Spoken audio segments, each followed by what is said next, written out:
Every స్టేట్లో దీన్ని protest చేస్తున్నారు. సో ఆబ్వియస్లీ లైఫ్ ఇంప్రిజన్మెంట్ కన్నా తనని హ్యాంగ్ చేస్తారనే మేము అందరం నమ్ముతున్నాం. ఓకే, సో ఇలాంటివి ఏమన్నా ఇన్సిడెంట్స్ మీకు తెలిసినప్పుడు మీ సైడ్ నుండి వాయిస్ రేస్ చేయడానికి అటువంటిది ఏమైనా ఛాన్స్ ఉంటుందా యాజ్ ఎ లాయర్గా? 100%. ఇప్పుడు విక్టిమ్కి న్యాయం దొరకాలి అని చెప్పి అనుకున్న తర్వాత కంపల్సరీ మేము వాయిస్ రేస్ చేయాలి కదా. చూడండి, ఒక కేసుని తప్పియాలన్న అడ్వకేట్, ఒక కేసులో ఇరికియాలన్నా సరే అడ్వకేటే.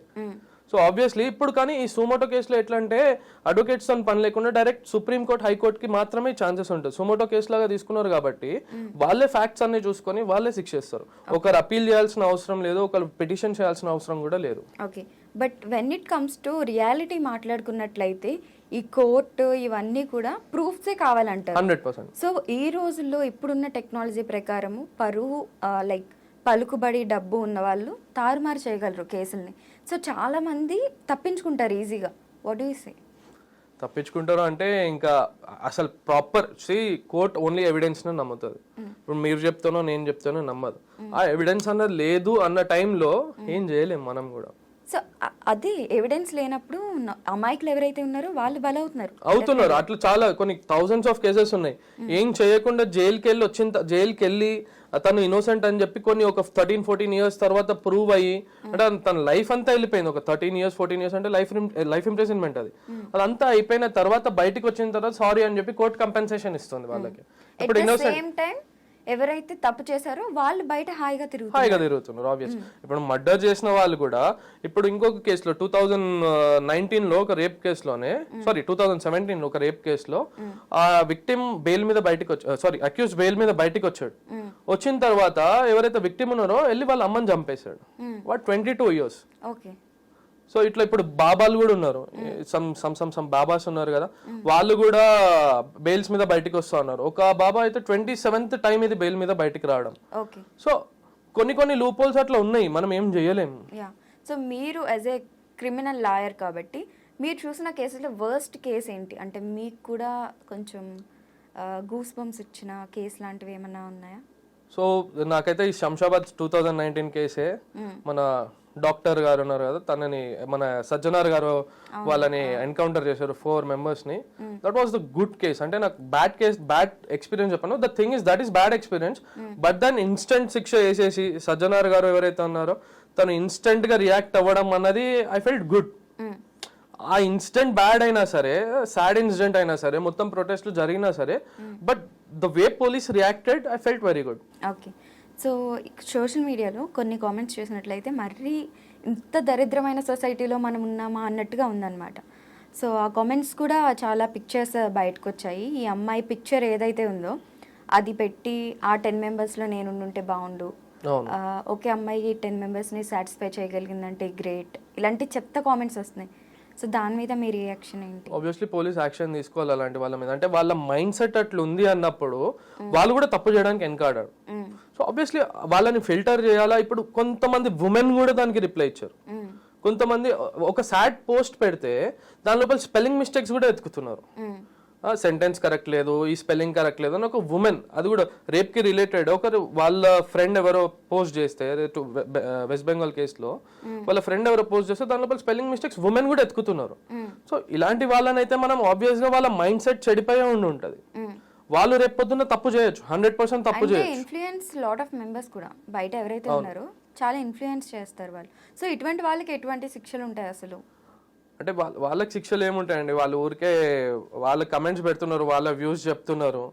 అది అంత పెద్దగా మాట్లాడే శిక్ష అంత అంటే అది లైట్ లోకి వచ్చేంత శిక్ష ఏమి ఉండదు.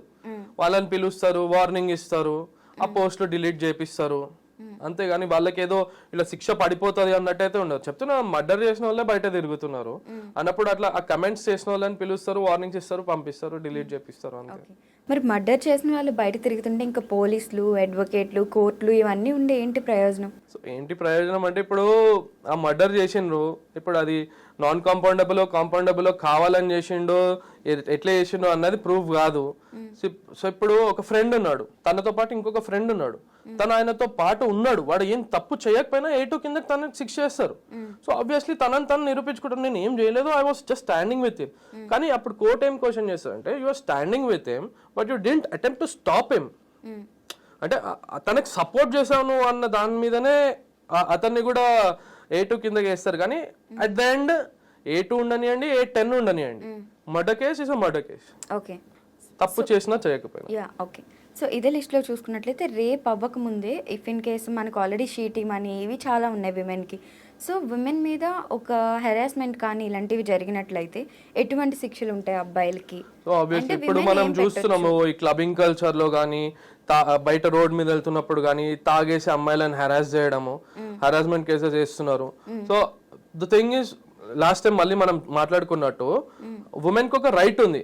అది నిజంగా ఇప్పుడు సీసీటీవీ ప్రతి ఒక్క దగ్గర సీసీటీవీ ఫుటేజెస్ ఉన్నాయి, సీసీటీవీ కెమెరాస్ ఉన్నాయి.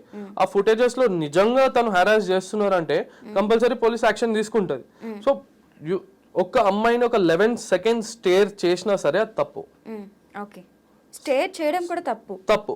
ఓకే, ఒక అమ్మాయిని డైరెక్ట్ గా స్టేర్ చేయడం కూడా తప్పు. ఓకే. సో అలాంటిది మీరు టచ్ చేస్తున్నారు, మన కొన్ని టచ్ చేయని చోట టచ్ చేస్తున్నారు అని చెప్పి అనుకున్నట్టయితే కంపల్సరీ పోలీస్ హరాస్మెంట్ కేసెస్ వేస్తుంది. Okay, if in case live లో ఉండి తర్వాత అమ్మాయి విడిపోవాలనుకుంటే అది వాళ్ళిద్దరు మ్యూచువల్ అండర్స్టాండింగ్ మీద ఉంటుంది. ఓకే. సో ఒకవేళ విడిపోవాలనుకున్నప్పుడు అబ్బాయి ఫోర్స్ చేస్తున్నాడు అనుకోండి, ఆబ్వియస్లీ తను ఫోర్స్ చేస్తున్నాడు, టార్చర్ పెడుతున్నాడు అని చెప్పి తను కంప్లైంట్ ఇవ్వచ్చు. సో ఇప్పటి వరకు ఉన్న అప్డేట్స్ ప్రకారం లేటెస్ట్ అప్డేట్ ఏంటి కోల్కతా కేసులో, అండ్ నెక్స్ట్ ఎటువంటి యాక్షన్స్ తీసుకుంటారు? యాక్చువల్లీ సిబిఐ ఈ రోజు రిపోర్ట్ సబ్మిట్ చేయనుంది. దాని తర్వాత హియరింగ్ డేట్ నాకు తెలిసి 27th రోజు ఉంది, ఇంకొక హియరింగ్ డేట్. సో అప్పటి వరకు మనం వెయిట్ చేయాల్సిందే. కానీ స్టార్టింగ్ లో ఏం చెప్పిందంటే గ్యాంగ్ రేప్ అని చెప్పి మల్టిపుల్ పీపుల్ రేప్ చేశారని చెప్పారు. కాకపోతే అదంతా ఫేక్ అని చెప్పి సిబిఐ ఆల్రెడీ సబ్మిట్ చేసింది. ఓకే, ఇప్పుడేమో డ్రగ్స్ రాకెట్ ఉంది. సో అమ్మాయి హైడ్ చేయాలని, ఐ మీన్ అమ్మాయి వాయిస్ రైజ్ చేయడం వల్ల ప్రిన్సిపల్ యాక్చువల్ గా మమతా బెనర్జీ గారి సిబిఐ కి కేసు ఇవ్వడానికి కారణమే అది. సో ఇప్పుడు సంజయ్ రాయ్ ఎవరైతే ఉన్నారో, ఆ అక్యూజ్ ఎవరైతే ఉన్నారో డైరెక్ట్లీ ఒక విత్ ఇన్ 1 hour లో ఒప్పుకున్నాడు, అవును నేనే రేప్ చేసా, if you want to hang me you can. So అంత ధైర్యంగా ఒప్పుకున్నాడు అంటే తన వెనకాల ఎవరైనా పెద్ద తలాలు ఉన్నారేమో అని చెప్పి డౌట్ వచ్చి సిబిఐకి వెళ్ళింది case. Okay, if in case నిజంగా డ్రగ్స్ రాకెట్ ఉన్నట్లయితే ఆ కాలేజ్లో ఎటువంటి యాక్షన్స్ తీసుకుంటారు గవర్నమెంట్? కంపల్సరీ డ్రగ్ టెస్ట్లు అందరికీ చేస్తారు. డ్రగ్స్ రాకెట్ ఉంది అన్నది అది సిబిఐ వాళ్ళే ప్రూవ్ చేయాల్సి వస్తుంది. డ్రగ్స్ టెస్ట్ చేసినప్పుడే కదా తెలుస్తుంది ఒకళ్ళు నిజంగా ఉందో లేదో. ఇప్పుడు మన హైదరాబాద్ లో చూసుకుంటే ప్రతి ఒక్క దగ్గర హాస్టల్స్ లో, క్లబ్స్ లో అన్ని దగ్గర డ్రగ్ టెస్ట్లు చేస్తున్నారు. సో ఆబ్వియస్లీ అక్కడ కూడా చేస్తుండొచ్చు మరి, ఒకవేళ ఆ డౌట్ ఉంటే. ఓకే, సో నాకు వచ్చిన మేజర్ డౌట్ ఏంటంటే if in case like alcohol తీసుకునే వాళ్ళు, ఈ క్లబ్బింగ్ కల్చర్ ఎవరికైతే బాగా అలవాటు, రోజు వెళ్ళే అలవాటు ఉందో వాళ్ళలో ఎక్కువ డ్రగ్స్ తీసుకోవడం అనేది ఉంటుంది అనమాట.